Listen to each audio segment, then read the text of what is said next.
Morning everybody, myself Priyanka. We start our first chapter crop production and management. हम अपनी basic term से start करेंगे, ठीक है।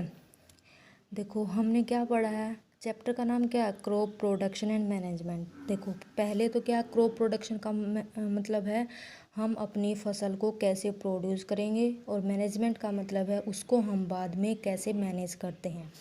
हम स्टार्ट करते हैं, हमारी बेसिक टर्म है एग्रीकल्चर। देखो हम अपनी नॉर्मल लैंग्वेज में क्या बोलते हैं, एग्रीकल्चर का मतलब क्या होता है, खेती होती है।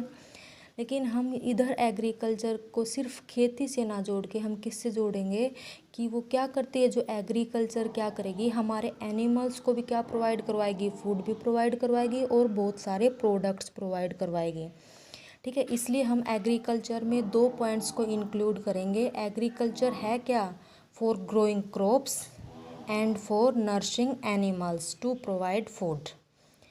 अब हमारी टर्म आती है क्रॉप्स। क्रॉप्स का मतलब क्या होता है, देखो हम क्या करते हैं, पेड़ पौधे उगाते हैं। अगर सेम टाइप के पौधे अगर हम लार्ज स्केल पर उगा देते हैं तो हम उसको क्या बोलेंगे कि ये क्या है, हमारी क्रॉप है। जैसे हम क्या करना चाहते हैं, हम धान की खेती करना चाहते हैं तो हम क्या करते हैं, पूरे के पूरे खेत में हम क्या लगाते हैं, धान लगाते हैं, ठीक है। हमारी 2 टाइप की क्रॉप्स होती हैं, खरीफ क्रॉप्स और रबी क्रॉप्स, ठीक है। खरीफ क्रॉप्स क्या होती हैं, खरीफ क्रॉप्स मेनली रेनी सीजन में लगाई जाती हैं। क्यों लगाई जाती हैं, ऐसी फसलें जिनको किसकी ज़्यादा रिक्वायरमेंट होती है, अपनी ग्रोथ के लिए पानी की ज़्यादा रिक्वायरमेंट होती है, हम उन्हें क्या बोलेंगे, वो कौन सी क्रॉप्स हैं, खरीफ क्रॉप्स हैं। जैसे मेज़, मक्का, पैडी, धान, सोयाबीन और कॉटन वगैरह, ये सारी किस में इंक्लूड करेंगे, हम खरीफ क्रॉप्स में इंक्लूड करेंगे, ठीक है। अब उसके बाद क्या आ रहा है, रबी क्रॉप्स, ठीक है। रबी क्रॉप्स क्या होंगी, मेनली वो क्रॉप्स इंक्लूड किए जाएंगे इधर जो कि किसमें, सर्दियों में लगाई जाती है। सर्दियों में लगाने का क्या मतलब होता है, इन्हें पानी की आवश्यकता तो होती है लेकिन खरीफ क्रॉप्स की बजाय कम पानी की आवश्यकता होती है, ठीक है। इसमें कौन कौन से, मस्टर्ड, सरसों वगैरह, वीट, गेहूँ वगैरह, पी ग्राम्स वगैरह, वो सारी की सारी किस्में इंक्लूड की जाती हैं, रबी क्रॉप्स में इंक्लूड की जाती हैं, ठीक है। अब हम क्या करना चाह रहे हैं, क्रॉप प्रोडक्शन प्रोसेस करना चाह रहे हैं, ठीक है। क्रॉप प्रोडक्शन प्रोसेस का क्या मतलब है कि हम जो हमारी फसल है उसको प्रोड्यूस करने के लिए कौन कौन से मेथड अपनाने वाले हैं। देखो अगर हम कोई भी फसल उगाना चाहते हैं तो उसके लिए पहले क्या होने चाहिए, प्रिपरेशन ऑफ सोइल, की उसके लिए पहले स्टेबल मिट्टी की आवश्यकता होगी हमारी, ठीक है। अगर हमारी मिट्टी की आवश्यकता कंप्लीट हो गई, फिर हम सेकंड पॉइंट पे क्या करेंगे, सोइंग, जो हम जिस भी फसल को उगाना चाहते हैं उसके बीज वगैरह उसमें डालेंगे, ठीक है। अब जो बीज वगैरह डालने के बाद हम क्या करते हैं, उसमें उसको ग्रोथ के लिए कुछ ना कुछ प्रोवाइड करवाते हैं। ग्रोथ के लिए हम जैसे ये फास्फोरस वगैरह, यूरिया वगैरह डालते हैं, वो किस में इंक्लूड होती है, मैन्योर और फर्टिलाइज़र डालेंगे उसमें, ठीक है। वो डालने के बाद हम क्या करेंगे, इरिगेशन, उस पर टाइम टाइम पे सिंचाई करते रहेंगे। प्रोटेक्शन फ्रॉम वीड्स का क्या मतलब है, जो उसमें एक्स्ट्रा, वीड्स का मतलब है जो फसल से एक्स्ट्रा जो होता है हम उसे क्या करेंगे, उससे हम बचाव करेंगे। हार्वेस्टिंग टाइम आने पर उस फसल की कटाई करेंगे और कटाई करने के बाद उसे एक जगह पर स्टोर कर लेंगे, ठीक है।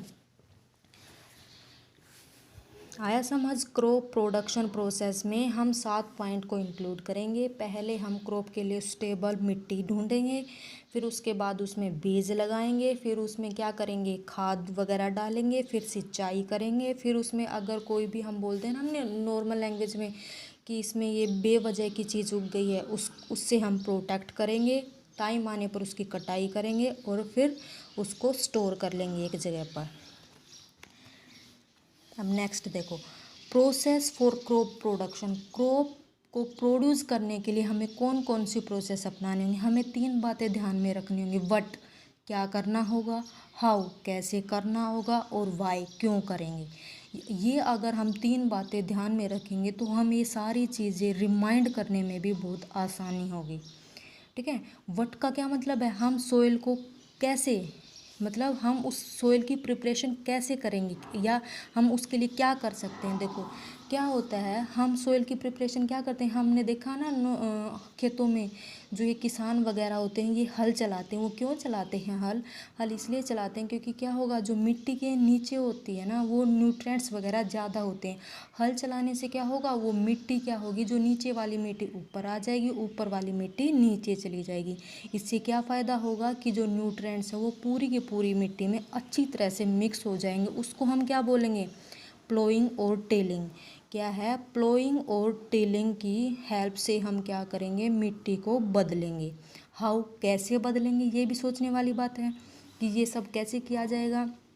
ये हम करेंगे एग्रीकल्चर टूल्स की हेल्प से। ठीक है, एग्रीकल्चर टूल्स मतलब देखो, एक तो प्लो मतलब हल, हो से, और कल्टीवेटर। इन तीन चीज़ों से हम क्या करेंगे, हमारी जो सोइल है उसको टर्न करेंगे, हमारी मिट्टी है उसका बदलाव करेंगे। ठीक है, कल्टीवेटर आज के ज़माने में क्या है, एक मॉडर्न टेक्निक है ना। हम क्या करते हैं, देखो पहले तो क्या होता था कि जो किसान वगैरह क्या करते थे, जब खेत जोतते थे तो क्या करते थे वो पहले बैल से करते थे, फिर हल से करने लगे, फिर ये हो वगैरह आ गए। अब कल्टीवेटर क्या है, एक मॉडर्न मेथड है। इसमें क्या होगा, एनर्जी तो हमारी कम खर्च होगी लेकिन हमें वर्क ज़्यादा से ज़्यादा मिल जाएगा। ठीक है, अब हमने ये देखो, हमने 2 पॉइंट कर लिए कि हम जो क्रॉप प्रोडक्शन है उसके लिए क्या कर सकते हैं और वो कैसे कर सकते हैं। अब मेन बात आ रही है, हम वो ऐसा कर क्यों रहे हैं। ठीक है, वो 3 वजह से कर रहे हैं। देखो, एक तो क्या होगा, अगर मिट्टी का बदलाव हो गया तो क्या करेंगे, हम जो भी फसल उगाना चाहते हैं उधर जो उसकी रूट है वो क्या करेंगी, अच्छे से सांस ले पाएंगी और ज़मीन में काफ़ी अंदर तक जा पाएंगी। सेकंड पॉइंट में क्या कहता है, जैसे क्या होता है, जो प्लांट्स और एनिमल्स क्या होते हैं, जब वो मर जाते हैं तो उन्हें मिट्टी के अंदर दफना दिया जाता है। तो क्या होगा, कुछ टाइम के बाद क्या होंगे, वो डिकम्पोज होना स्टार्ट हो जाएंगे। जब वो डिकम्पोज हो जाएंगे तो उस मिट्टी के अंदर बहुत सारे न्यूट्रिएंट्स पैदा कर देंगे। ठीक है, अब क्या होगा, जो न्यूट्रिएंट्स हैं सोइल के अंदर वो क्या करेंगे, धीरे धीरे अपनी टॉप लेयर, सोइल की टॉप लेयर पर आएंगे और वो प्लांट्स की ग्रोथ के लिए हेल्प करेंगे। ठीक है, और थर्ड पॉइंट में क्या किया गया है, जो माइक्रो ऑर्गेनिज्म, अर्थवॉर्म वगैरह वो क्या करते हैं, वो भी इस मिट्टी का बदलाव करते हैं। और ऐड ह्यूमस का मतलब है, इधर ह्यूमस नमी वाली ह्यूमस नहीं है, नॉर्मल लैंग्वेज में इधर ह्यूमस क्या है, नॉर्मल मैन्योर की वो किस में क्या है, एक सामान्य खाद में उस मिट्टी को कन्वर्ट करना स्टार्ट कर देते हैं। अगर वो ऐसा कन्वर्ट करना स्टार्ट कर रहे हैं तो इसका मतलब क्या है, जो हमारे पेड़ पौधों को अच्छी ग्रोथ मिल जाएगी और वो अच्छे से उगने स्टार्ट हो जाएंगे।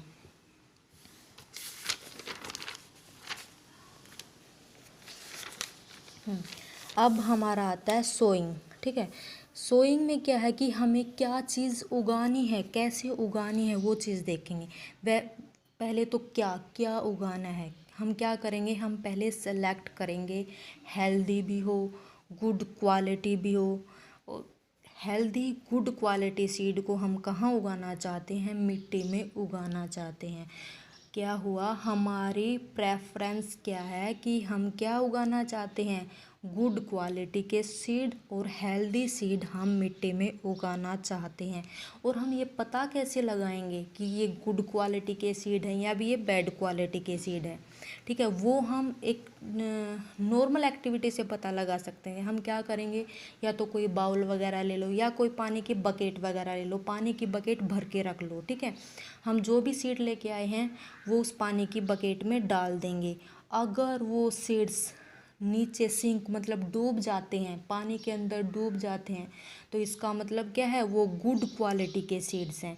अगर वो पानी के अंदर नहीं डूबते और ऊपर फ्लोट करना स्टार्ट कर देते हैं तो इसका मतलब क्या हुआ, वो बैड क्वालिटी के सीड्स हैं। क्यों, अगर कोई चीज़ थोथली होगी, या हम कोई कहेंगे अगर कोई चीज़ हल्की होती है वही तो पानी के ऊपर तैरती है, तो इसका मतलब क्या हुआ, जो वो बैड सीड्स हैं वो क्या हैं, होलो, खाली हैं अंदर से।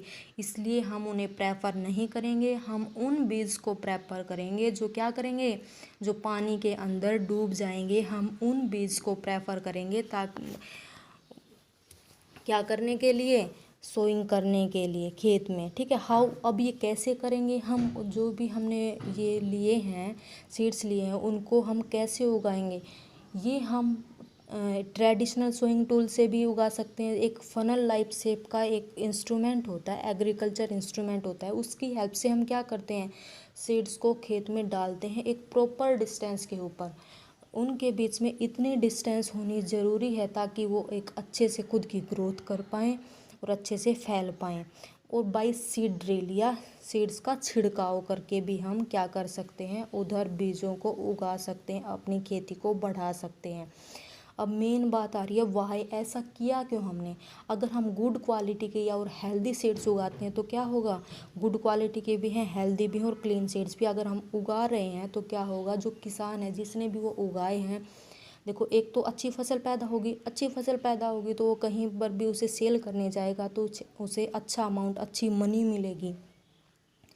अगर अच्छी मनी मिल रही है तो उसको फ़ायदा हो रहा है ना, यही बात है। आज हम यहीं तक करेंगे। अब एक बार हम रिवाइज कर लेते हैं। देखो हमने कहाँ से स्टार्ट किया, एग्रीकल्चर से स्टार्ट किया। एग्रीकल्चर में हम दो चीज़ें लेंगे, एक तो क्या होगा, हम उधर ले रहे हैं फॉर ग्रोइंग क्रॉप्स को ग्रो करने के लिए, दूसरा nursing animals to provide food, ठीक है।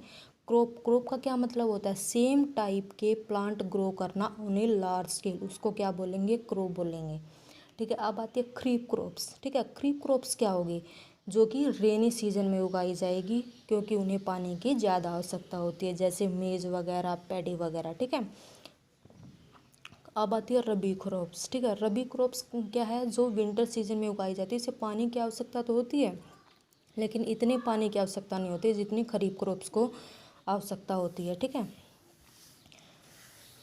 उसके बाद हमने किया था क्रॉप प्रोडक्शन के लिए हमें कौन कौन सी प्रोसेस अपनानी होंगी, एक तो preparation of soil, first point, second point sowing, third क्या होगा, adding manure and fertiliser, fourth point हम क्या इंक्लूड करेंगे, इरिगेशन, फिफ्थ पॉइंट क्या करेंगे, प्रोटेक्शन फ्रॉम वीड्स, और सिक्स्थ पॉइंट हार्वेस्टिंग, और सेवन्थ पॉइंट स्टोरेज।